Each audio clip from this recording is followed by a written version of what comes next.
Question 2. Consider the following scatter plot, which describes the relationship between stopping distance in feet and the air temperature in degrees centigrade for a certain 2,000-pound car traveling 40 miles per hour. Do these data provide strong evidence that warmer temperatures actually cause a greater stopping distance? Okay, so notice how the word cause has been emphasized in italics. So as soon as I saw that, I was reminded of a very important topic in this class, which is that correlation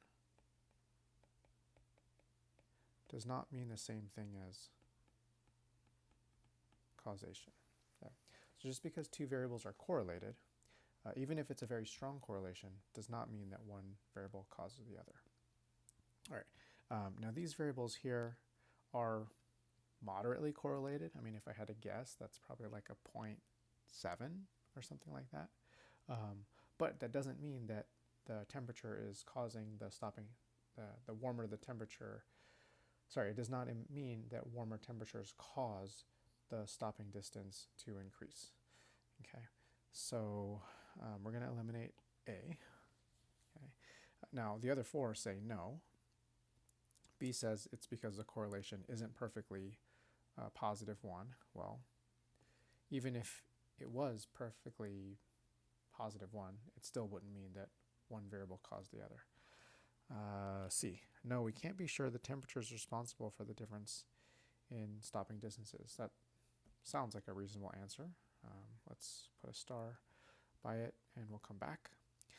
D, no, the plot shows that differences among stopping distances are not large enough to be important. Differences among stopping distances are not large enough to be important. Well, I don't know. I think the differences are pretty noticeable. Like, just look at the lowest temperatures, your stopping distances in the 60s, and then look at the warmest temperatures, your stopping distances in the 70s and 80s. So I think that's a noticeable difference, but still it's not enough to say that one causes the other. Okay, E.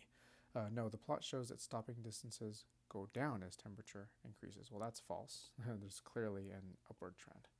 All right, so I'm going to go back to choice C and put that in as the final answer.